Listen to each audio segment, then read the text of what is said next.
마음과 세계의 내계사로 삼기는 두 번째 주제인데 오늘 그 중에서 두 번째 주제입니다. 큰 제목이 우리 밖의 세계는 존재하는가.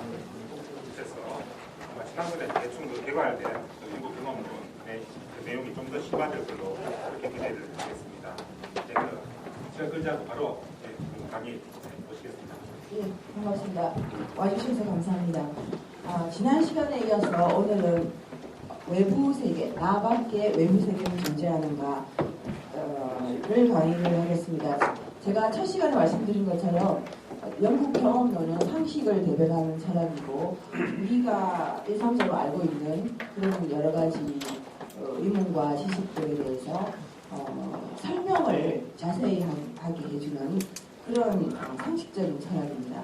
그래서 그 어떤 큰 체계가 있는 것은 아니고 하나하나 주제를 당구해 가다 보면 그것의 정체를 알 수 있는 그런 것이기 때문에 계속 이제 이어지고 연결이 된다는 점을 염두에 두시기 바랍니다. 그래서 경험, 지난 시간에 우리가 했던 경험과 오늘 하게 될 외부 세계에 대한 암, 이것이 또 다시 연관이 되어 있는 그런 주제입니다. 그러면 이제 지난 시간에 저희들이 살펴봤던 경험이란 무엇인가? 경험이라는 것을 한마디로 정의를 하면 경험이라는 것은 관념, 이제 주된 주제가 관념이었는데 사실은 관념을 매개로 해서 세계를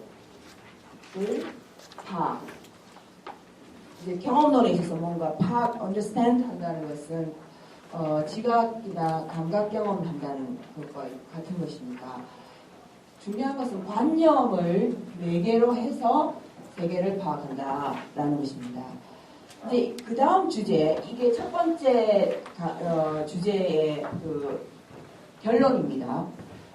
두 번째 오늘 하게 될 외부 세계는 이 전제에서 어떻게 나오냐면, 자, 우리 마음 속에 외부 대상, 달을 인식한다고 할 때 그냥 달을 자체를 인식하는 것이 아니고 둥글고 빛나고 그다음에 노란 이런 관념들을 합친 것이 복합관념이 달이죠. 그래서 우리는 달을 이런 복합적인 관념을 통해서 달을 인식하는데 요 정도까지가 이제 대충 경험이다. 경험론에 있어서 그렇게 인식했을 때 문제는 뭐냐면은 이 외부 대상은 성질은 물리적인 것이란 말이에요. 물리적인 것이고 우리 속에 있는 이 관념은 비물리적인 심적인 현상이잖아요. 비물리적인 거. 이제 여기서 왔다. 이 화살표는 항상 이제 원인이란 말이에요. 비물리적인 것이 원인이 되어서 그 결과는 물리적인 것이 원인이 되어서 그 결과는 비물리적인 것이 나왔단 말이에요. 그래서 이제 경험론에서 문제가 되는 게 뭐냐면 내 속에 있는 이 심적인 이미지로서 이 관념들의 원인이 저 밖에 있는 물리적인 것이라면 실제 할 텐데 관념을 떠나서 저 외부 대상이 정말로 있는 것일까? 리얼리하게 exist 하느냐? 아니면 없고 오로지 내 마음속에 저 달에 대한 관념만 있느냐? 그러면 또 그 문제하고 그래서 이제 그게 바로 실제론, 소위 말하는 실제론과 현상론. 보통 이제 실제론, 반실제론 또는 관념론 이렇게 대비시킬 수 있는데 경험론에서는 그러니까 독일 관념론 이런 게 있기 때문에 좀 다른 의미예요. 그래서 혼동을 막기 위해서 경험론에서는 실제론에 반대되는 것을 현상론이라고 하겠습니다. 왜냐하면 이때 현상은 페노메날한 거예요. 그러니까 이 외부 대상이 우리의 마음에 나타날 때만 존재한다는 뜻이에요. 페노메논. 그러니까 현상론은 이제 실제로는 뭐냐면 우리 밖에 대상이 주관과 독립적으로 존재한다는 것이 실제론인데, 오늘 이제 이 경험론자들에게서 이 실제론은 또 두 가지로 나뉩니다. 직접 실제론과 소위 말하는 상식 실제론이라는 게 직접 실제론과 간접 실제론. 그래서 지금까지 말한 그 관념을 매개해서 우리는 외부 대상을 관념을 매개해서 관념이 대리해주는 탓에 그것을 알 수 있다라는 조 입장이 바로 indirect realism이라는 간접 실제론이에요. 그래서 이제 저게 이제 로크, 데카르트 그런 입장이고, 직접 실제로는 그냥 내가 달을 인식한다 하면은 다 둥근, 노란, 뭐 빛남 이런 성질이나 관념을 통해서가 아니라 내가 달을 인식할 때 달 자체를 인식하지 뭐 성질을 인식하냐, 그냥 그런 것이 아니라 달은 달로 그 자체로 인식한다는 게 상식인들은 다 저 밖에 있는 저게 뭐냐 이러면 그냥 달이지, 달은 뭐로 돼 있냐, 그냥 달이지라고 그냥 쉽게 그게 이제 직접적인 실제론이에요. 이거는 뭐 크게 철학적으로 정당화할 수 없는 그런 거예요. 철학적으로 뭔가 정당화를 해야 되는 그런 문제가 있는 실제론이고 간접 실제론이죠. 처음에 제가 말씀드린 것처럼 외부 대상을 우리가 관념이라는 것을 매개해서 간접적으로 인식한다면 그 관념과 밖에 있는 것은 정말 같은 것일까? 같다면 어떤 식으로 같은 것일까? 그게 이제 간접 실제론이 증명해야 될 그 문제가 되는 것입니다. 그 다음에 현상론은 우리 밖에 우리와 독립적인 대상은 존재하지 않음. 오직 관념만 존재. 그래서 이제 이게 그래서 영국 경험론은 쉽게 말하면 현상론으로 특징 지을 수 있어요. 특히 이제 휴엄의 그 경험, 인상은 그야말로 현상이죠. 우리 오감에 주어지는, 오감에 들어오는 구 자체는 다 그때 인식할 때만 들어오는 거잖아요. 그때 인식할 때만 들어오는 게 바로 현상이에요. 이제 그래서 요런 논쟁이 로크 버클리까지의 그 논쟁이에요. 근데 휴엄은 어떤 측면에서는 요 논쟁에 들어가 있기도 하고 어떤 측면에서는 빠져나오기도 하는데, 그게 이제 제 핸다우스의 그 이중 존재론이라는 이중 체계에서 나오는데, 이제 휴엄도 나중에 말씀드리겠지만 철학적 시스템, philosophical system, 철학자로서 자기 자신은, 철학자는 뭔가 항상 정당화를 하려고 하는 거잖아요. 그런 입장에 있는 사람이잖아요. 그러니까 자기가 철학자로서 뭔가 외부 대상에 대해서 정당화를 하려고 시도할 때는 자기는 이 indirect realism이나 현상론 이 둘 중에 서 있는 거예요.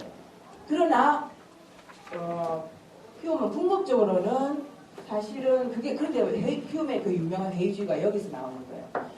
철학적 입장을 택했을 때 외부 세계가 존재한다는 것은 정당화할 수가 없는 거예요. 증명할 수가 없는 거예요. 그래서 질문을 바꾸자. 이런 질문을 왜 회의주의로 갈 수밖에 없냐 하면은 나는 사실 관념을 통해서만 외부 대상을 인식할 수 있는데, 관념 밖에 관념을 야기한 원래 그 원인인 그것을 어떻게 알 수 있는지 증명해봐라 하면은 비물리적인 것을 통해서 물리적인 것을 증명할 방도가 없는 거예요. 뭔가 실체가 있다. 그것을 요 관념이라는 결과를 야기한 실체가 저 밖에 있고 그것이 존재하기 때문에 그 결과로서 나는 그 성질들을 갖게 됐다. 그렇게 하면은 설명이 가능하지만 경험론자는 저번에 이제 우리 경험에서 휴메의 경험에서 핵심적인 게 인상이잖아요. 인상은 오감에 주어져야 돼요. 오감에 들어오는 거야만 되는데 실체라는 것은 오감에 주어지는 것이 아니기 때문에 휴메는 실체라는 개념을 부정을 하고 출발하는 거거든요. 그러니까 이제 실체가 이 외부 대상이라고 떠받쳐주는 실제적인 것을 휴메는 부정을 하고 들어가기 때문에 외부 대상이 존재한다는 걸 증명할 수가 없는 거예요. 그래서 철학자로서는 자기도 이런 입장을 택할 수 있지만 궁극적으로 회의주의로 갈 수밖에 없고, 그러나 이 상식적으로 돌아보면 내 밖에 저 달, 책상, 나무, 의자가 존재하지 않는다고 믿는 사람은 없단 말이에요. 일상인으로서는. 그래서 휴메는 이런 믿음들이 어디서 왔는가를 설명하는 문제로 바꾸는 거예요. 거기서 이제 휴메는 질문을 바꿔야 된다. 내 밖에 이 관념을 야기한 대상이 존재하는가 존재하지 않는가, 이 질문 자체가 잘못되었다는 거예요. 그 질문 대신에 우리는 왜 내가 지각하지 않을 때에도, 그리고 내가 없어도 독립적으로 저 대상은 존재한다고 믿고 있는가, 믿음의 문제로 바꿔서 상식인들이 그냥 무반성적으로 믿고 있는 그 믿음의 근원을 설명을 하는 문제를 바꾸자는 거예요. 그래서 이제 그 설명하는 방식이 휴메의 외부 세계 문제에서 핵심적인 것이 되는 거예요. 그게 바로 소위 말하는 자연주의라는 건데, 휴메의 회의주의에 대한 대안으로서 휴메이 적극적인 프로그램으로 내세운 이론이 바로 휴메의 내추럴리즘이라는 거예요. 그때 말하는 자연주의라는 것은 정당화 대신에 규범적인 인식론을 규범적인 문제 대신에 기술적인 문제, 서술적인 문제로 바꾸자. 정당화가 안 되면 그 정당화 대신 설명의 문제로 바꾸어서 여러 가지 도구와 장치, 설명 그런 방법을 동원해서 잘 설명을 하면 된다. 그게 이제 자연주의 프로그램입니다. 이제 그런 식으로 나갈 건데, 이제 그래서 나 밖에 외부 대상은 존재하는가, 거기서 궁극적으로 휴메는 상식인들의 그 외부 대상의 존재에 대한 믿음을 설명하는 거로 가는데, 그 전에 휴메 전에 경험론자들 로크나 버클리 같은 경우는 굉장히 이제 버클리는 좀 신학적인 쪽으로 가고 로크는 과학적인 입장에 서서 외부 대상을 증명하는 그런 입장에 서게 됩니다. 버클리는 그 과학에 반대하면서 오히려 신학에 의존해서 외부 대상의 존재를 증명하게 됩니다. 그런 존재를 가지고 이제 들어가겠습니다. 그래서 이제 로크에 있어서 외부 대상의 문제를 간접 실제론이라고 할 수 있는데, 간접 실제론은 달리 말하면 표상론이라고도 합니다. 그러니까 실제론, 반실제론은 어떤 존재론적인 입장에서 말하는 거고, 표상론은 representationalism, 표상을 통해서, 즉 이때 표상이라는 것은 관념을 말합니다. 관념을 매개해서 우리가 인식한다. 즉 represent, 표상이란 말은 관념이 외부 대상을 대리해 준다는 뜻이에요. 그래서 이제 로크가 그때 당시 사실은 로크의 인간 오성론보다 시민 정보론이 더 유명한데, 로크가 그게 이제 유명해지니까 이 인식론과 그것과 다 연관이 있어요. 그러니까 인식론에 있어서 이 표상론은 대의민주제, 그러니까 국회에 가서 대리를 하는 그런 거와 마찬가지로 인식에 있어서도 관념이 외부 대상을 대리해서 우리에게 인식을 가능케 한다. 그런 게 다 일맥상통하는 거라고 할 수 있죠.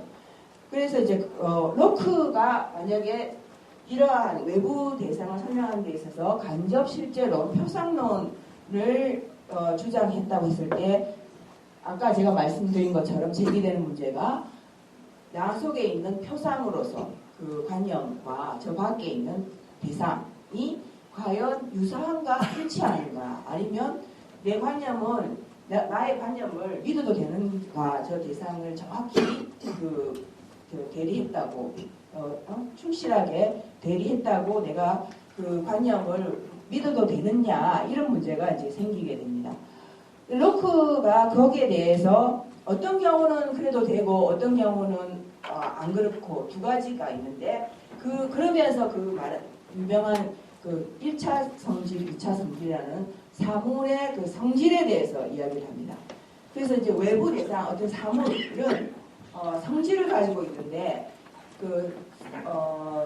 뭡니까 프라이머리한 1차 성질, 프라이머리한 그 성질은 대상 자체가 가지고 있어서 우리가 어떤 상태에 있느냐에 따라서 바뀌는 그런 게 아니라 어떤 상황이나 상태에 있더라도 우리가 절대 그것이 변하지 않는 그 대상 자체가 갖고 있는 성질을 1차 성질이라고 하면서 그 1차 성질의 그 예를 고체성, 그 딱딱한 거, 연장성, 퍼져 있는 거, 모양, 운동, 수, 용적, 조직 이게 1차 성질인데 쉽게 말하면 이 대상이 있어서 고체성, 딱딱함이 1차 성질, 즉 그 대상 자체가 가지고 있는 성질이라 이 말은 이걸 제가 눌렀을 때 딱딱하잖아요. 이 딱딱함은 어떤 데서 오느냐 하면은 그 대상 자체가 resistance, 그 저항성을 갖고 있어가지고 만약에 내가 이렇게 눌렀을 때 이게 푹푹 들어가면은 이제 눌렀을 때 들어가느냐 밑에서 이렇게 저항하는 힘을 가하기 때문에 눌러도 안 들어가냐 그런 거 있잖아요. 딱딱하냐 좀 소프트하냐 이런 게 내가 느끼는 느낌에 있는 것이 아니라 대상 자체가 그걸 가지고 있기 때문에 그 딱딱하고 부드럽고 이런 차이가 있다는 거예요. 그래서 그런 또 연장성도 내가 이 사물을 이해할 때 요 책상의 요 크기랑 이 책상의 이 크기랑 이것의 넓이랑 다 크기를 대상을 다르게 이해할 수 있는 이유가 그 대상들이 갖고 있는 기본적인 연장성 때문이거든요. 얼만큼 퍼져 있는지 이만큼 퍼져 있고 요것과 요것은 이만큼 퍼져 있고 이만큼 퍼져 있다는 측면에서 1차적으로 구별되는 사물이죠. 그래서 그런 연장성 그런 것들이 바로 내가 변형시킬 수 있고 만들어낼 수 있는 것이 아니라 사물 자체가 가지고 있는 거라는 거예요. 보로보로한 것들이 바로 이제 여기 예를 들어 조직, 텍스처 같은 경우도 어떤 사물이 갖고 있는 텍스처 조직에 따라서 뭔가 달라지잖아요. 사물들의 어떤 형태들이 다를 수 있잖아요.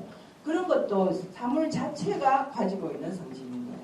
그에 반해서 2차 성질은 뭐냐면은 주관의 의존적인 그렇다고 해서 완전히 주관적인 건 아닌 그러나 이제 2차 성질이 굉장히 애매한 그런 건데 예를 들면은 색, 소리, 맛, 냄새, 촉감 그런 것들이에요.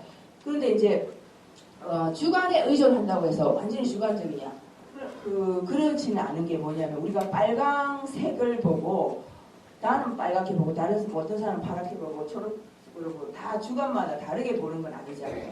이때 말하는 주관의 의존적이라는 것은 어떤 주관이 어떤 상태에 있느냐에 따라서 좀 다르게 볼 수 있는 거 있잖아요. 내가 이제 어떤 사과의 맛을 보는데 기본적으로 사과는 우리는 좀 달고 시큼하다라는 걸 공유하잖아요. 근데 내가 그날 따라 너무 피곤해가지고 입이 쓰고 상태가 안 좋으면 그게 주관마다 약간씩 다르게 느껴지는 그런 차이는 있는 거예요. 그렇지만 그런 의미에서 주관에 의존적이지만 또 한편으로 1차 성질에 의존한 1차 성질은 어디에서 왔습니까?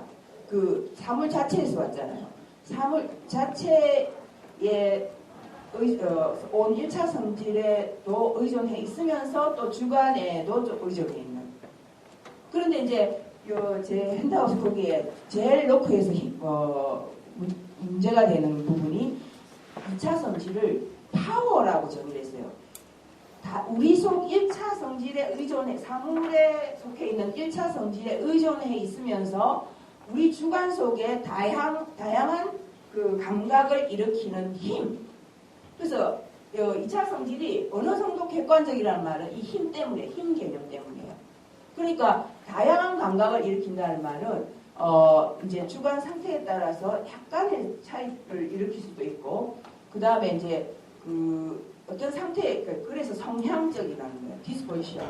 성향이라는 것은 적당한 조건에 따라서 다르게 발현이 되는 그런 거잖아요. 그러니까 설탕을 물에 넣으면은 녹죠. 설탕을 기름에 넣으면 안 녹는다든지, 또는 그런 성향적인 거, 그런 게 이제 2차 성질로 보면 되는 거예요. 그래서 이제 이 빨강색이 빨강이지만 우리가 불을 딱 끄고 보면은 어떻게 보입니까? 까만색으로 보이진 않겠죠. 어떤 사람 까만색이라고 하던데, 이 정도 차는 저번에 위싱 쉐이더 블루 그거 비슷하지만 정도 차는 있지만 이 불 끄고 나서 이 의자의 요 빨간색을 무슨 색깔이냐고 하면은 완전히 다크 레드 이 정도는 말할 수 있지만 다크다 이렇게만 안 하잖아요. 그 정도로 이제 객관적인 상황 또 주관의 상태에 따라서 그 감각이 조금씩 다를 수도 있는 게 2차 성질이에요. 그런데 이제 주관에 완전히 만들어낸 것이 아니라는 측면에서 그 1차 성질에 의존해서, 그래서 그 1차 성질이 우리 주관에게 어떤 감각을 일으키도록 힘을 전달해 주는 거예요. 그런 의미에서 2차 성질은 출처는 저 밖에서 힘에 의해서 전달이 되면서 우리에게 그 다양한 감각을 일으키는 그런 게 2차 성질이에요. 그래서 이제 로크는 그 당시에 오일과 같은 광학에서 입자설을 통해서 이 외부 대상을 과학적으로 설명을 하려고 했단 말이에요. 그래서 입자가 저기서 빨강색을 내가 인식할 때 저 사물에서 어떤 입자가 전달이 되는 거예요. 미세한 입자가 우리 눈에 보이지 않는, 그게 이제 동공에 부딪혀서 시각과 관련되는 신경을 자극해서 우리 두뇌에 전달되면 그걸 나는 빨강으로 인식한단 말이에요.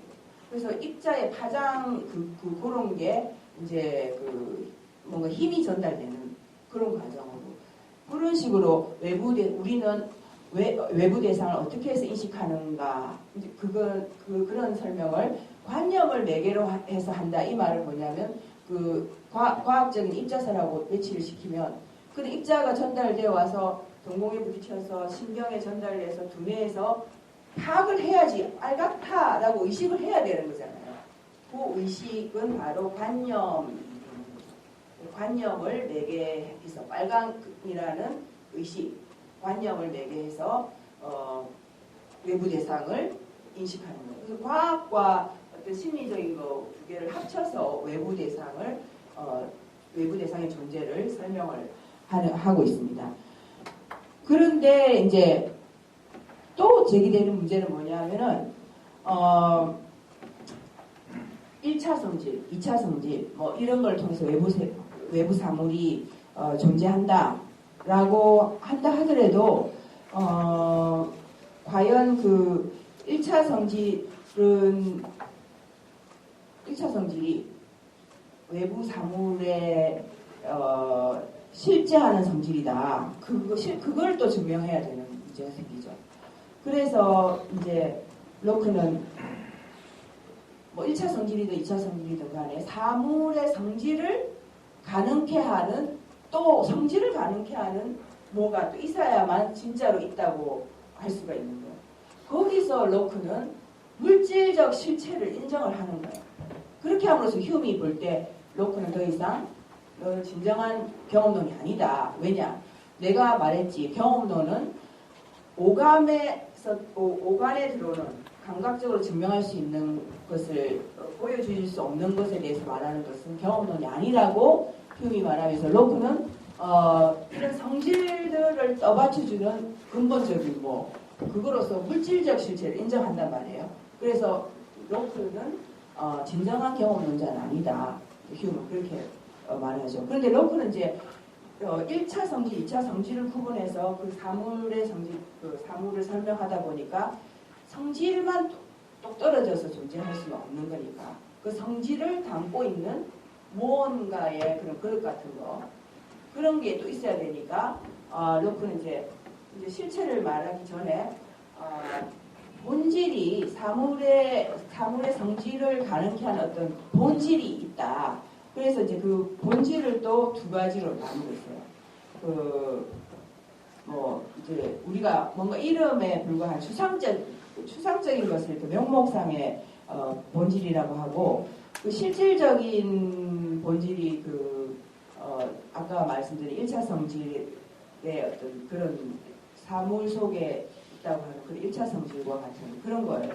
근데 성질이 아니라 이때 본질은 그런 1차 성질을 구성하고 있는 어떤 구조가 있다. 구조. 그러니까 뭐 현대식으로 말하면 분자 구조, 원자 구조 이런 것들, 사물을 구성하는 그런 구조 있죠. 그런 것들이 사물의 본질이라고 합니다. 그래서 이제 예를 들면은 그렇게 이제 말하고 로크는 이러한 그 실질적 본질을 참 설명하기가 좀 어려우니까 더 쉽게 말하면 본질은 뭐냐면은 그 성질들이 있는데 위에 대상들을 설명할 수 있는 대상들을 가름케 하는 성질들이 있는데 그 성질들을 떠받쳐주는 또는 성질들을 담아주는 그릇 같은 게 필요할 테고, 그런 그릇과 같은 기체, 그걸 이제 substratum, 이제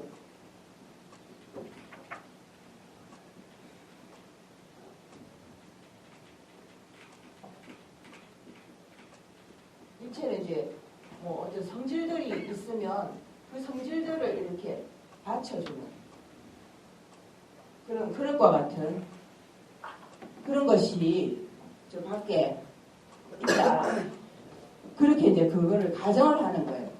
이게 뭐 이제 그래서 그러면은 저 기체, 실체, 저것은 뭐냐? 그것에 대해서 정의를 한번 해보라고 그렇게 말을 하니까 거기에 대해서 뭐라고 대답하냐면은 그 물질적 실체는 무엇인지 알지 못하는 어떤 것, something I know not what, 무엇인지 알지 못하는 어떤 것라고 이제 그러나 단지 그것이 없으면 안 되니까 가정하는 것, 그렇게 실체를 정의를 해요. 물질적 실체를. 그래서 이제 여기서 제기되는 문제가 뭐냐면은 로크도 일단 회의주의자다. 어디에 관해서? 물질적 실체를 가정은 하지만 그러나 그것이 뭐냐고 물었을 때 뭔지 알 수 없는 거라고, 알 수 없다.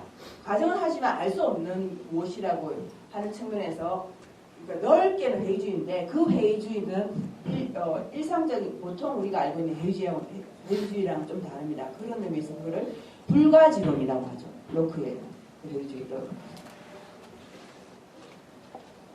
그래서 이제 이 불가지론을 뭐 회의주의로 해석하지 않는 사람도 있기 때문에 불가지론은 두 가지 의미에서 의미를 갖습니다. 존재론적으로는 존재하는데 그 인식론적으로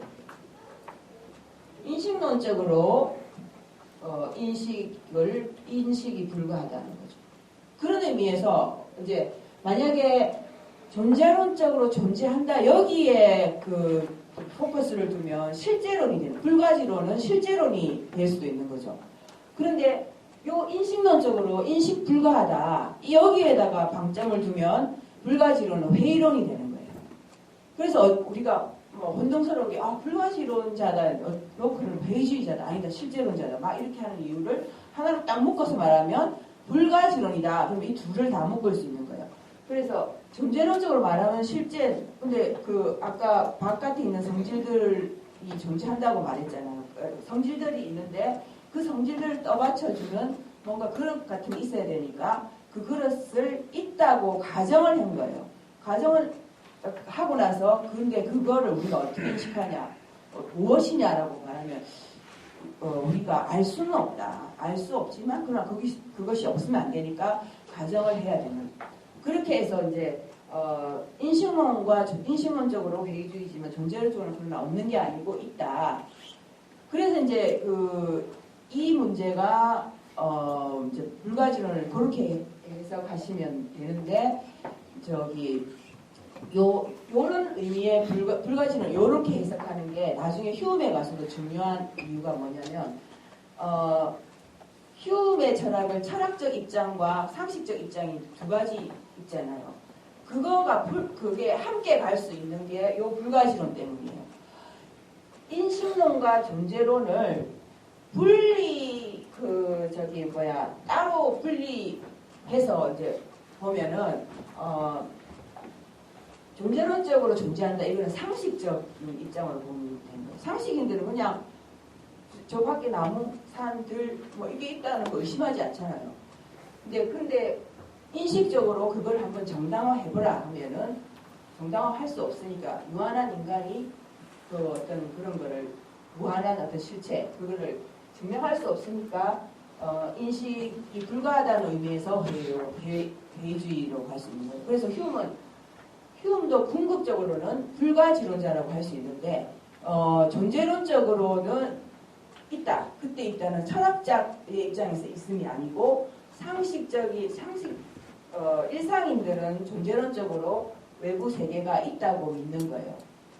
그런 의미에서 이제 존재론적으로 실제론을 택하면서 그러나 철학적으로 그걸 정당화하려고 하면은 우리가 정당화할 수가 없으니까 그 감각, 요 경험에 실체나 그 본질 같은 게 들어오지 않으니까 그래서 이제 인식론적으로는 회의주의. 그래서 회의주의와 그 상식적 실제로는 함께 갈 수 있다는 게 휴움의 철학의 입장이에요. 그러나 이제 로크는 이 둘을 존재론적으로 존재하지만 인식론적으로 인식 불가하다는 것을 철학의 입장에서 함께 넣어가지고 가려고 했단 말이에요. 그래서 휴움은 요거를 쫙 분리해버리면서 요 존재론적으로 실제한다는 것은 상식적 체계에다 맡겨버리고 인식적으로 인식 불가하다는 회의주의는 철학적 체계에다가 그래서 투 시스템을 나눠야 된다라고 휴움은 주장을 하는 거예요. 근데 이제 로크는 철학자의 입장에서 이 두 개를 컨시스턴트하게 만들려고 하니까 같이 갈 수가 없는 거죠. 그래서 이제 두 개를 만약에 묶어서 뭉뚱그려서 말할 수 있다면 그거 불가지론이다.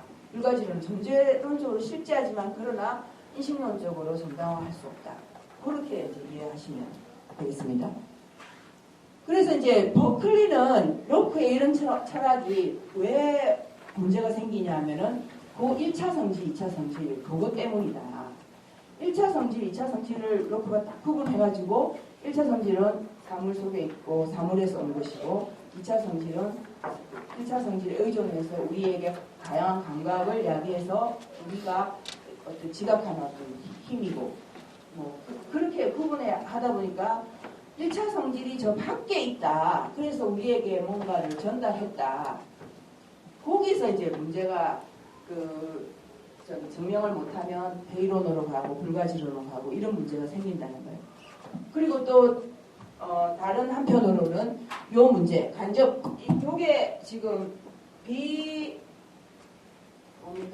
물리적인 것이 나온 결과가 비물리적인 거라는 이게 문제가 생기는 거잖아요. 어떻게 이게 뭐 유사하거나 카피는 아닐 테고 적어도 유사라고 할 수 있느냐.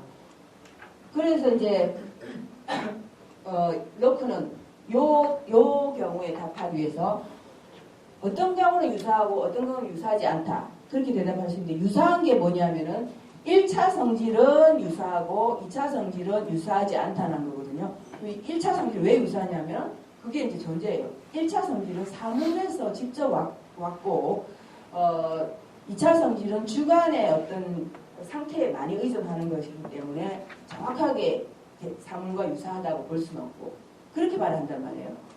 그래서 이제 버클리는 로크의 요 대답에서 뭐가 문제냐면은 요거를 지워버리라 밖에 없다고 생각하면 아무 문제가 안 생긴다는 거예요. 버클리.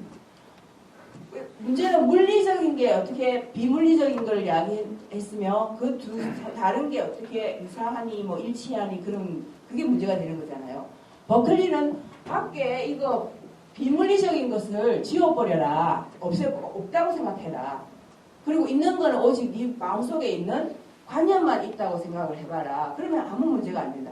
그러면 이제 문제가 되는 거는 여기 로크는 이 관념 둥글고 빛나고 노랗고 이런 게 밖에서 왔다. 그래서 이제 밖에를 설명하는 게 문제가 됐잖아요. 근데 버클리는 이거 지워버려라.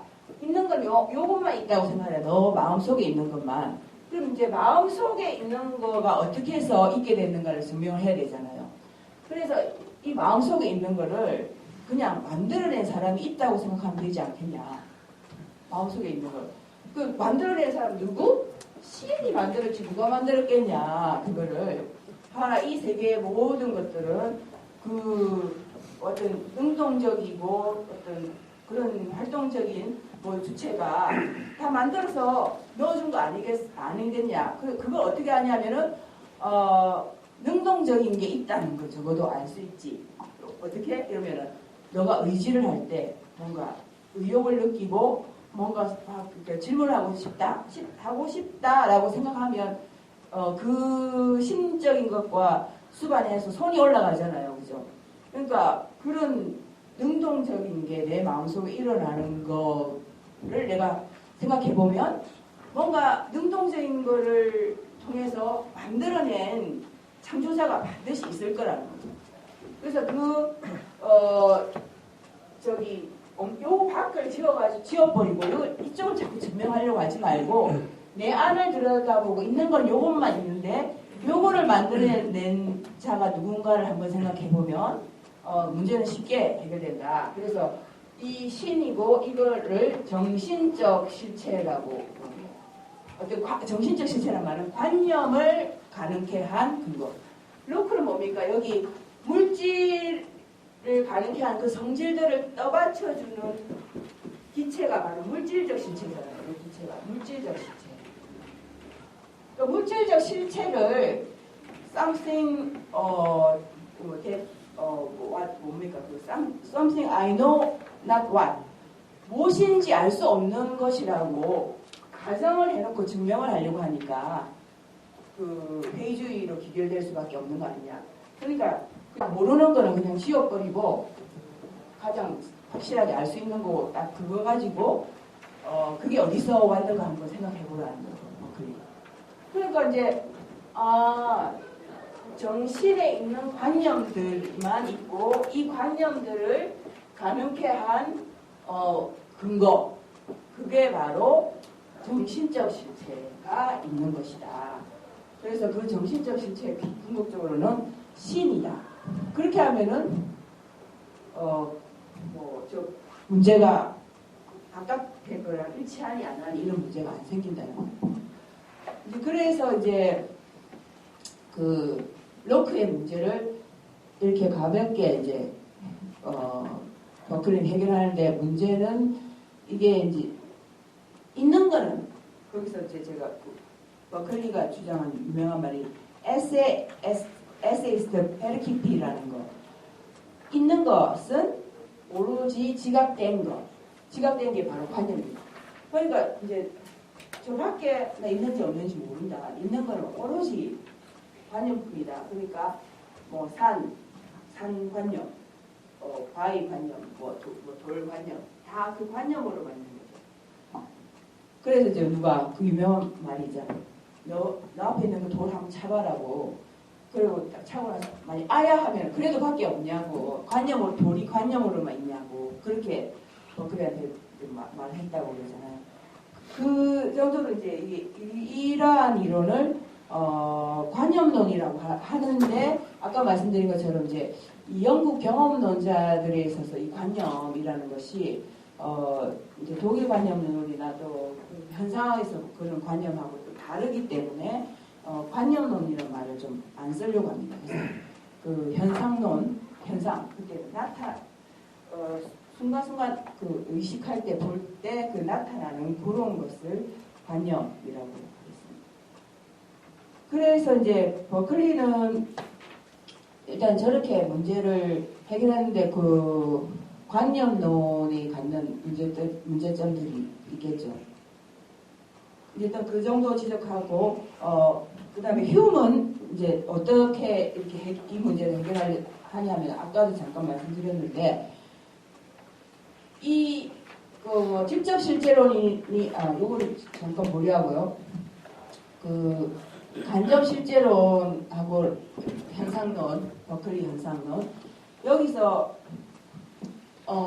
특히 이제 그 노크의 철학에서 문제가 되는 것은 외 밖에 관념을 야기한 저 외부 대상이 실제 하는가, 진짜로 있는가, 그리고 그 진짜로 있다면 그것과 내 관념이 유사한지 그런 문제잖아요. 외부 대상 문제.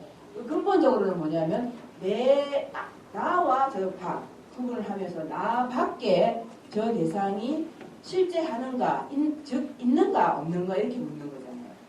휴먼 이런 로크의 그 불가지론 같은 그 버클리의 완전히 그 주관적 관념. 달리 말하면 버클리의 버클리의 이론을 주관적 관념론이라고 하죠. 완전히 저는 주관적 관념론에 빠지는지 이런 기별이 왜 생기냐면 외부 대상이 있느냐 없느냐, 있냐 없냐라는 물음 때문에 그렇다는 거예요. 지금. 그래서 그 휴음으로 넘어가면 요 그림 있는데 넘어가서 외부 세계와 해주의 보기로 넘어가겠습니다. 휴음은 물체가 있는가, 존재하는가, 존재하지 않는가 이런 물음 자체가 잘못됐다. 그래서 그 물음을 바꾸면 설명을 할 수 있다는 거예요. 외부 세계를 어떤 식으로 바꾸냐면 어떤 원인들이 우리로 하여금 물체의 현존을 믿게 하는가? 왜 우리는 외부 대상이 존재한다고 믿고 있는가? 믿음의 이런 그 상식적 믿음의 문제로 바꾸어서 설명을 해보면 왜 우리는 그 외부 대상이 존재한다고 믿고 있는지를 알게 될 거라는 거죠. 그래서 그 전에 이제 휴미 그럼 넘어가겠습니다. 일단 그래서 물음을 그렇게 바꾸면 그렇게 바꾸고 나서 또 어떻게 바꾸냐면은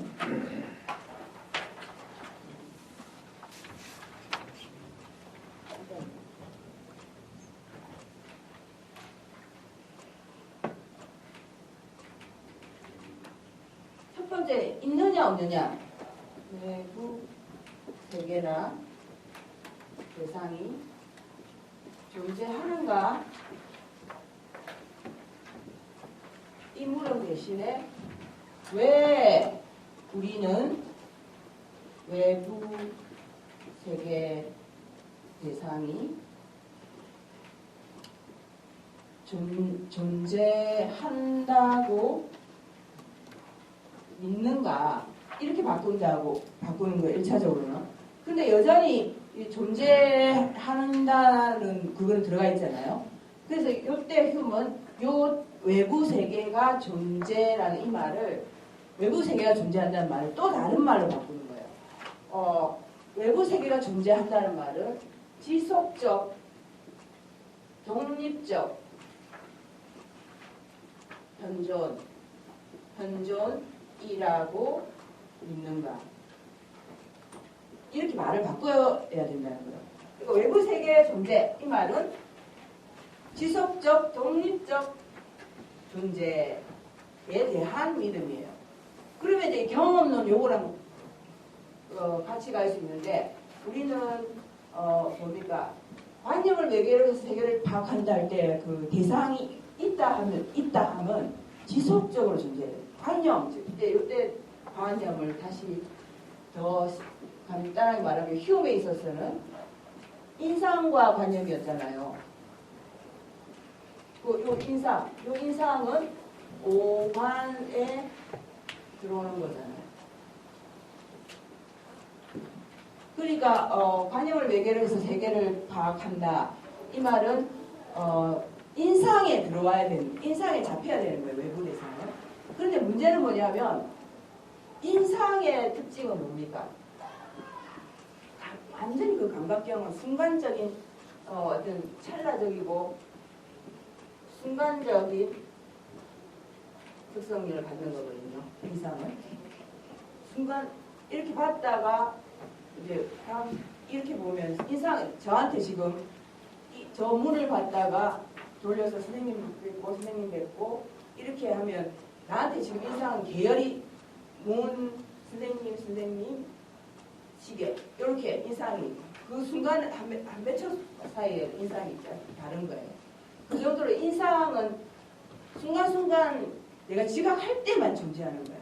그 인상의 특성은 뭐냐면은 지각할 때만 존재.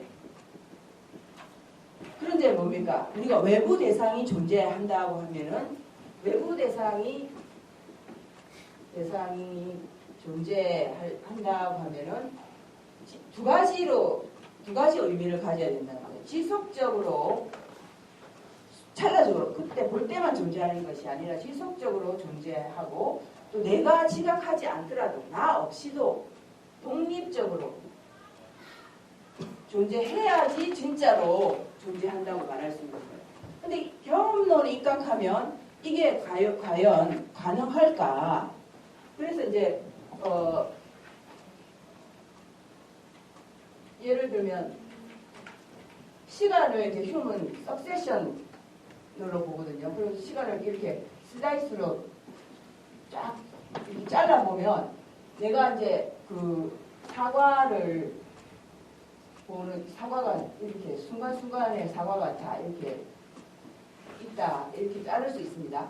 그러면 존재한다. 저 사과가 존재한다 라고 말하려면 계속 죽을 때까지 그 사과를 엄밀하게 말하면 보고 있어야만 그 엄밀하게 말하면 그 사과가 존재한다고 할 수 있는 거예요.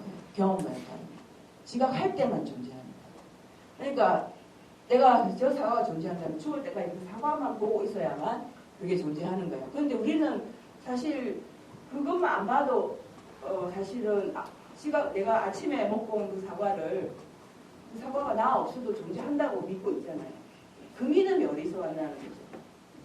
그래서 이제 예를 들면 그 사과 뭐 이렇게 먹고 왔는데 동일한 사과는 아니겠죠. 사과일 거 아닌데 사과가 존재한다. 지금 어디 가서 못 보고 다시 못 보고 다른 거 보고 있다가 요 간격에는 사실은 요때는 그 사과는 존재하지 않은 게 되는 거거든요. 그러니까 지속적으로 그 지각을 해야만 존재한다는 거 하고 그 다음에 두 번째 독립적인 존재라는 말은 이 지각하는 주체가 없이도 주관이 없이도 그 자체로 존재해야만 독립적 존재라고 할 수 있는데 경험론에 입각해서 휴음의 인식의 기본적인 도구가 뭡니까? 인상이잖아요.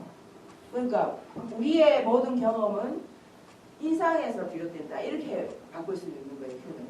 그런데 이제 외부 세계가 존재하는가, 외부 대상이 존재하는가 이렇게 물음을 바꾸고 나서 거기서 제가 그 첫 번째 휴음이 외적 세계 현존에 대한 믿음의 기원을 탐구하는 후보를 감각, 이성, 상상 이 세 가지를 두고 검토를 하는 거예요. 이때 첫 번째 이 감각이 제가 금방 말씀드린 인상이에요. 인상. 감각을 휴메에서 감각은 감각, 인상을 말합니다. 그래서 트리티스 그 인성론 188쪽에서 이제 감각, 인상이 외적 세계 존재의 기원이라 하면 여기 보면 이거는 말의 모순이다. 휴미. 왜? 인상 자체의 그 정의가 뭡니까? 순간순간 변하는 것이잖아요. 근데 휴음은 외부 세계가 존재한다고 말하려면 지속적으로 존재해야 되잖아요. 그래서 인상을 통해서 외부 세계를 파악할 수 있단 말은 모순적이라는 거죠. 변하는 걸 통해서 변하지 않는 것을 인식한다는 말이 되어버리니까. 그래서 인상은 외부 대상을 인식할 수 있다는 후보에서 이제 제외를 시키는 거예요. 첫 번째 후보. 인상은 안 된다. 그 다음에 이제 이성을 통해서 그런 외부 대상을 인식하냐? 이러면 문제가 뭐냐면 이성을 통해서 인식한 다음에 아까 로크처럼 가게 되는 거예요. 1차 성질, 2차 성질 해서 그게 뭐 이쪽으로 와서 관념을 이야기해서 그거 이런 식으로 막 정당화하는 문제로 가게 된단 말이에요. 왜냐하면 철학자들이 하는 그게 일이란 말이에요. 철학자들은 뭐 자꾸 정당화, 이성을 통해서 정당화하려고 하니까. 그러니까 아까 이제 그 로크를 통해서 보니까 이성을 통해서 그 감각이 어떤 식으로 해서 지각이 가능했는지 증명하려고 했지만 로크가 결국 회의주의 불가지론으로 빠지게 됐잖아요. 그러니까 이것도 안 된다. 이성도 후보에서 지속적 독립적 존재를 설명하는 후보에서 제외를 시킵니다. 그래서 이제 휴움이 이 외부 대상이 존재한다고 믿는 그 믿음, 외부 대상이 지속적으로 존재한다, 독립적으로 존재한다는 그 믿음의 최종 근거는 상상에 둡니다. 상상. 그래서 이 상상은 휴움에 있어서 굉장히 중요한데 그 상상이 바로 imagination이 경험론의 꽃이라고 할 수 있습니다. 근데 이게 이때 상상은 없는 걸 막 만들어내는 게 아니라 그러면 저 경험론의 원칙하고 위배되겠죠. 그런데 휴움의 경험론에 있어서 imagination은 뭐냐면 굉장히 그 아이디어 그때 당시에 imagination이 칸트에 와서는 달라지는데 칸트 이전 휴움까지는 이게 사실은 이미지에서 왔어요. 홉스 이미지는 그 상이잖아요. 상. 이미지네이션은 상을 그려내는 그런 작용 모두를 일단 이미지네이션이라고 하는데 이제 이미지를 떠올린 그런데 또 휴메에서 중요한 건 이 이미지를 어떻게 해서 떠올릴 수 있냐면 중요한 건 반복 경험이에요. 그냥 안 봤는데 이미지가 떠오를 수는 없잖아요. 근데 봤는데 그 이제 계속 보면은 안 봤을 때 그게 그리고 또 특성이 뭐냐면은 생생함과 활력을 이미지네이션하고 아이디어하고 차이는 뭐냐면 이미지네이션은 그 반복을 하면은 굉장히 생생해지는 특성을 갖고 있어요. 그래가지고 또 플러스 또 뭔가로 또 나가는 뭐 전이 수월하게 이전하는 그런 특성까지 갖고 있습니다. 그래서 이제 상상이 사실은 외부 대상이 지속적으로 독립적으로 존재한다고 믿게 한 근거가 되는데 도대체 그럼 상상이 어떤 식으로 해서 이 외부 저 대상이 나 없이도 존재하고 이런 단절이 있음에도 불구하고 보지 않았는데도 불구하고 있다고 믿게끔 우리를 부추기는가 상상이.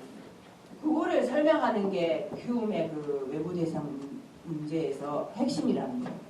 그래서 이제 지속적 존재, 외부 대상이 존재한다는 말은 지속적으로 존재하고 독립적으로 존재한다는 믿음 때문에 생긴 거잖아요. 그럼 이 믿음의 출처는 그 가능한 후보를 따져보았는데 그 상상이잖아요, 상상.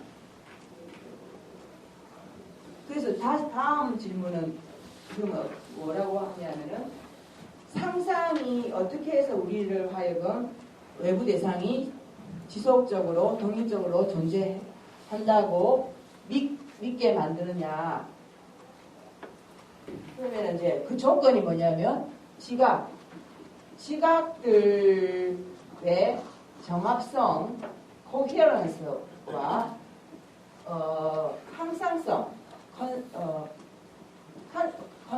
constancy, 항상성이 있으면 상상이 부드럽게 이전을 해서 외부 대상이 지속적, 독립적으로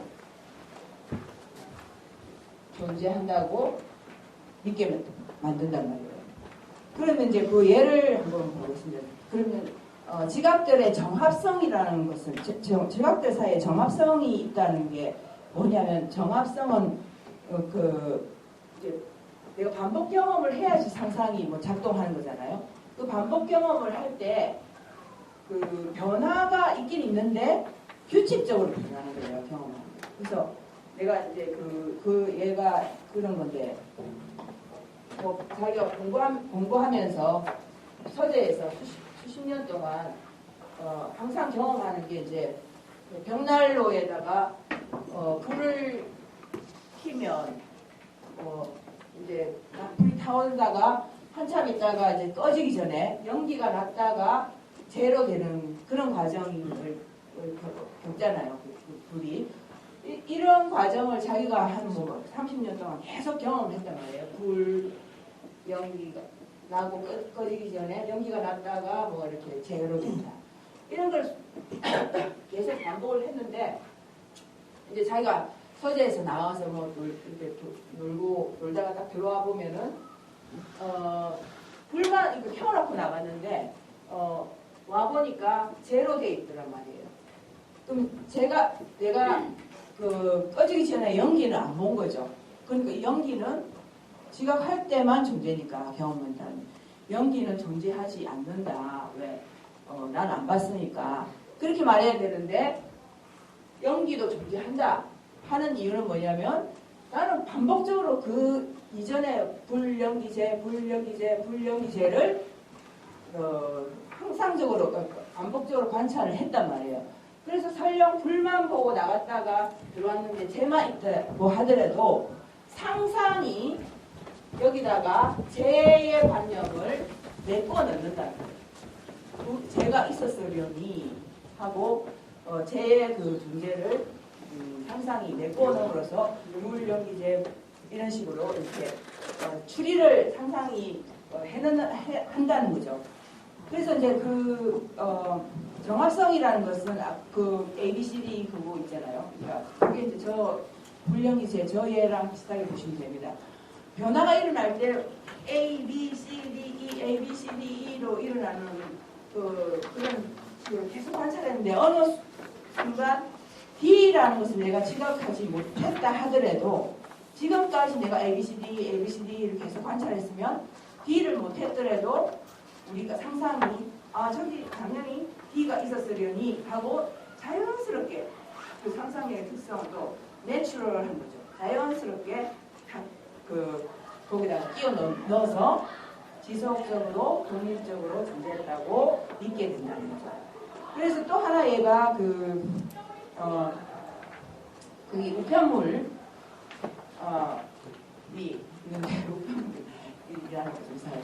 하여튼 이제 자기가 서재에서 공부하고 있는데 우편 배달부가 친구한테 파리에서 온 편지를 전해주러 이제 2층에 올라와서 서재에서 편지를 전해준단 말이에요. 그러면 삐꺼 문을 열고 들어와서 편지를 전해주는데, 나는 이때 이제 이 편지를 보고 문의 존재, 그 다음에 파리에서 왔으니까 바다의 존재, 그 다음에 육지, 그 다음 우체국의 그런 존재들을 추리를 쭉 할 수 있단 말이에요. 왜냐하면 또 이 지갑들의 정합성이라는 것은 그 문소리와 이렇게 그런 지갑들 사이에 무모순성이어야 되니까, 문이 삐걱하고 이제 뭡니까 문을 열고 우체부가 들어오지 않았더라면 이 편지가 없었을 거고, 또 뭐 이런 식으로 있잖아요. 그 편지가 바다가 넣으려면 바다가 없었으면 안 됐을 테고,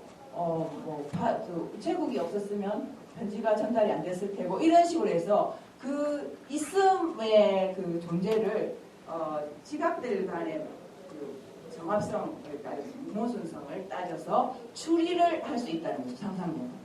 그렇게 우리는 외부 대상이 있다고 믿는 이유가 그런 식으로 해서 믿는 거지, 뭐 로크처럼 저렇게 1차 성질, 2차 성질 해가 우리한테 뭐 포즈해서 뭐 일치하니 안 하니 그런 식으로 우리는 믿는 게 아니라는 거예요.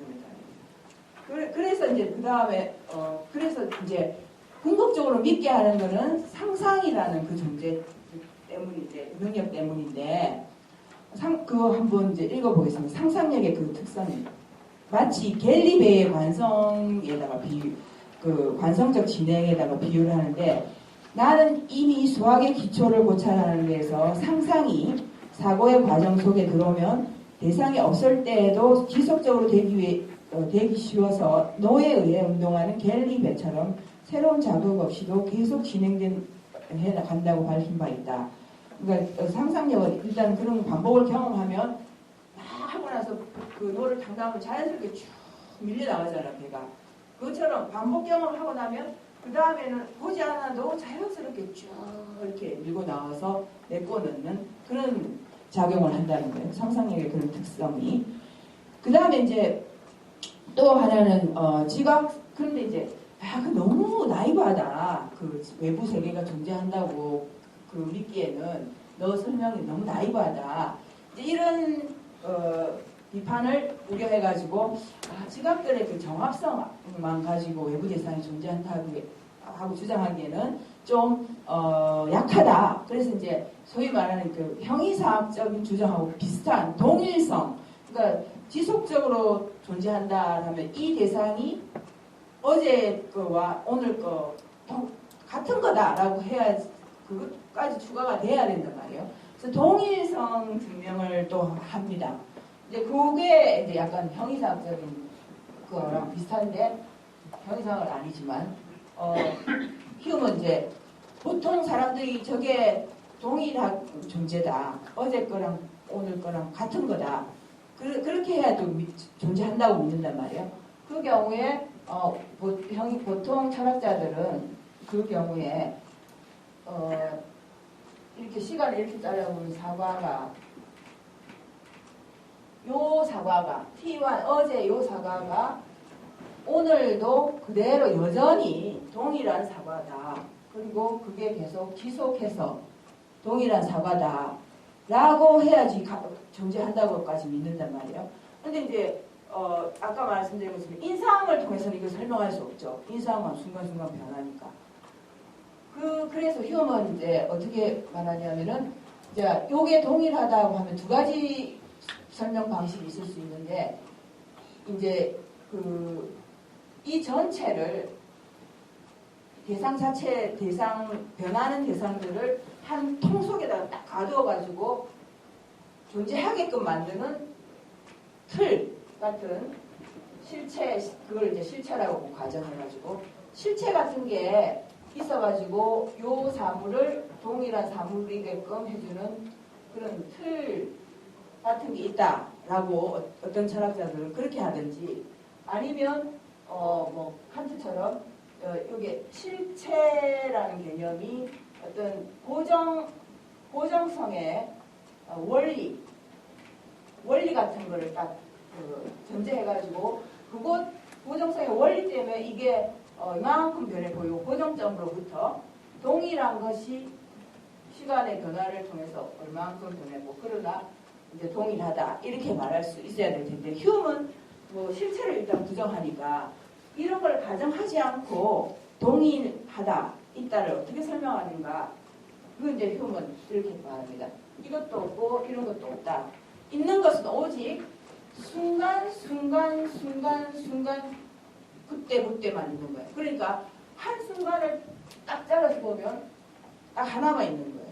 단순하게 딱 하나만 있고 이 계열 전체를 통해서 쭉 보면은 다양하게 다수가 있고요. 한순간에는 심플리시티 1이 있고 전체를 쭉 계열을 훑어보면 many가 있는 거예요. one, many 이렇게만 있는 거예요. 그러면서 그 지속을 어떻게 설명하냐. 지속하면서 동일하다. 어떻게 설명하냐. 그거를 이제 휴먼은 사실은 그런 건 없는데 있는 거는 딱 한순간에 그때하고 전체적으로 그렇게 가는 거 그밖에 없는데 있다고 하시는 거는 그럼에도 불구하고 동일한 것이 지속된다라고 말할 수 있는 것은 거기 그 그림을 보시면요. 사실은 착각이라는 거예요. 우리의. 사실은 항상 모든 게 변하는 거 계속해서 순간순간. 그래서 한순간도 그게 동일하지가 않는 거예요. 그 순간은 계속 변하고 있는 거예요. 한순간도 동일한 게 없는데 우리는 이제 그 동일하다고 착각을 하는 거라는 거죠. 그런데 이제 원래는 A 이런 식으로 변화 없이 끝까지 같아야만 동일한데 뭐 그 사이에 이렇게 간격이 있어도 휴미 볼 때는 정도의 뭐 간격, 약간의 간격, 인터벌 있는 거는 그냥 동일한 거다라고 믿는다는 거예요. 그래서 그 중간쯤에 휴미 요게 201쪽에서 주장하는데 유사성이 있으면 동일하다라고 이제 상식이들은 그냥 믿게 된다는 거예요.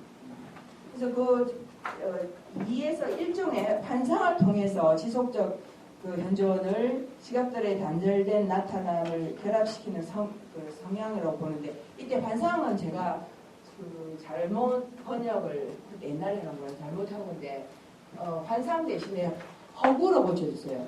그러니까 일루전이 아니고 그 휴은 일상인들의 그 믿음을 픽션이라고 해요. 근데 이 픽션은 휴음의 그 철학에서 몇 가지 테크니컬한 용어들이 휴음 철학에서만 고유한 의미를 갖는 그런 좀 의미가 있는데, 이게 허구가 나쁜 의미가 아니에요. 절대로 휴음에 있어서 완전히 뭐 가짜 이런 게 아니고 그냥 일상인들이 실체로서 가정된 그거를 이제 증명을 못하는데 그 대신에 믿고 있는 뭔데 그게 증명이 안 되는 어떤 거라는 측면에서 그 픽션 허구라는 그런 거예요. 그 허구다. 사실은 동일성은 이런 동일성은 경험적으로 설명할 수 없기 때문에 없는 거고, 그럼에도 불구하고 일상인들이 외부 대상이 지속적으로 확률적으로 존재한다고 믿는 것은 일종의 그냥 허구적인 믿음이다. 근데 그게 완전히 뭐 그런 걸 믿음을 가져서는 안 되는데 가졌다 이런 의미는 아니고, 그냥 궁극적인 측면에서 보면은 뭐 증명을 못하지만 그냥 그래도 뭐 믿고 있는 그런 의미입니다. 그래서 이제 그 마지막에 이제 이런 것을 이제 휴음은 이제 이런 의미에서 어떤 의미에서는 인식적으로 우리가 정당화할 수 없다는 측면에서는 회의주의였지만, 더 적극적인 프로그램은 이러한 상식인들의 믿음을 설명하려고 했다는 그게 더 중요한 거예요. 그래서 휴음의 회의주의는 부정적인 의미가 아니다. 그리고 마지막에 휴음이 그 다운표현한 거 있잖아요. 그거는 어떤 구절이냐면 트리티스의 북1의 컨클루전에 있는 가장 핵심적인 문구인데요. 이게 이제 휴음이 그 트리티즈를 북 1, 2, 3 그 1은 understanding, 북 2는 passion, and 북 3를 moral 이렇게 이제 제목을 달고 그렇게 썼는데, 이 구절은 conclusion을 북 1의 conclusion이 있습니다. 그 트리티즈. 그게 굉장히 특이한데, 그래서 해석에서 왜 conclusion을 북 1에다가 넣어서 북 1의 끝에다가 conclusion of this book이라고 했을까? 거기에 대해서 그러면은 그러면서 이 말이 또 거기에 있거든요. 그러면은 그 전체를 다 보고 북안에다 넣었는지, 아니면 북안으로서 끝내고 나는 이제 다른 철학을 하겠다 그런 의미를 말하는지. 근데 제가 후자랑 좀 비슷하다고 생각하는 게, 이 구절에서 보시면 나는 이제 그 지금까지 이거 중요하니까 요것만 잠깐 읽고 끝내겠습니다. 북안의 컨클루전에서 이렇게 주장을 하는데, 이게 굉장히 북 2, 3랑 연관돼서 중요합니다. 따라서 내가 여흥과 사교의 실증을 느끼고 나의 방 안에서 사색을 빠져 있거나 강변을 고독하게 걷고 있을 때면 마음이 자신 안으로 집중되어 있어 그동안 독서와 대화 속에 수많은 논쟁을 통해 접했던 모든 주제들로 나의 마음을 자연스럽게 이끌어가는 경향을 갖게 된다. 이건 뭐냐면 이제 그 증명을 할 수 없어서 회의주의에 빠지게 됩니다. 이제 정당화할 수 없는 그런 상황에서. 그래서 머리 아프다. 이제 잠깐 나가서 좀 뭐 친구들도 만나고 바둑 뭐 장기도 두고 뭐 당구도 치고 뭐 하여튼 재밌게 놀다가 놀다가 또 다시 뭘 느끼냐면은, 이거 또 회의주의로 뭔가 벗어나게 하는 그런 뭔가는 있지만, 또다시 내 마음속에 끌어오는 그 중간쯤에 이제 뭔가 호기심이 있다는 거죠. 그리고 또 나는 그 밑에 가면은 이제, 나는 인류의 점점점 다음에 나는 인류의 지도에 공헌을 하고 나의 창안과 발전에 명성을 얻고자 하는 야망이 내 안에 일고 있음을 느낀다. 이러한 정감들이 현재 나의 성향에서 자연스럽게 일어나고 있고, 그리고 이런 정감이 일어날 때마다 나는 내 스스로가 즐거움이라는 점에서 실패한 사람이라는 것을 느낄 수밖에 없다. 이상이 나의 철학의 기원이다. This is the origin of my philosophy. 이렇게 하고 끝내거든요. 그러니까 이게 무슨 말을 하는 거냐면은, 회의주의에서 벗어나기 위해서 이건 도저히 이제 인간 이성을 통해서는 정당화될 수 없는 거다라고 일단 형이상 책을 집어 던지고 밖으로 나가서 여흥을 즐기면서 저 친구들 만나고 이러다가 역시 또 나 속에서 계속 뭔가 아직 해결되지 않은 게 끌어오른단 말이에요. 그리고 다시 서재에 들어가서 이제 해결을 또 하려고 하는데, 그때는 이제 바뀝니다. Curiosity and ambition, 요게 내 철학의 기원이 된다. 이렇게 말을 이제 하고 끝을 내거든요. 그러고 나서 북2의 패션 이론으로 넘어가요. 북3의 센티멘트. 그래서 이제 정감을 센티멘트를 번역한 건데, 나는 이제 앞으로 센티멘트에 근거해서 철학을 하겠다는 거예요. 이게 바로 이제 어떤 상식적인 차원에서 근거해서 철학을 하겠다는 겁니다. 그래서 그 전에는 뭐냐면 이성, 아주 논리적이고 그런 이성을 통해서 세계니 인간이 자아니 그런 외부 세계의 존재, 자아, 인간 법칙 이런 것들을 부관해서 쭉 탐구를 했단 말이에요. 그 이성을 통해서 아무리 정당화하려고 해도 결론적으로는 정당화를 못한 거예요. 그래서 회의주의로 기결이 된 거예요. 그래서 이제 이 한 가지 싹을 발견한 게 뭐냐면, 상상이 그래도 이제 뭔가 설명을 해줬잖아요. 근데 이제 이 상상도 이 결론에서 이 상상도 너무 좀 어디까지나 이미지네이션이 또 뭡니까 아이디어가 되고 아이디어가 믿음이 되고 이런 식으로 해서 이성 쪽에 가까운 거라고 이제 표현을 분류를 해요. 그래서 상상에 근거해도 결국은 현실적인 거를 설명 못하는 부분들이 있다. 그게 이제 나중에 가면 도덕 같은 걸 설명 못하죠. 이미지네이션으로 도덕은 프랙티컬한 걸 설명 못한단 말이에요. 그래서 상상력조차도 부관의 컨클루전에서 포기를 합니다. 그래서 센티먼트에 근거해서 나는 이후에 철학을 하겠다. 이게 그 패션하고 센티멘트를 통해서 그 어떤 인간의 상호작용, 감정적인 상호작용과 도덕적 상호작용, 모럴 센티멘탈리즘, 심퍼시 이론으로 가겠다는 거예요. 그래서 이제 나의 철학을 더 이상 계속하게 해주는 어떤 근거는 뭐냐면 curiosity하고 ambition 요거 때문이다. 그래서 요거에 그래도 계속 해주게 만드는데, 그게 요거에 근거해서 나는 앞으로 프랙티컬한 실천적인 문제로 넘어가겠다. 이렇게 하고 이게 트리티스 결론에서 후관의 결론에서 이렇게 말을 하고 있거든요. 네, 여기까지 하고 한번 쉬었다가 질문.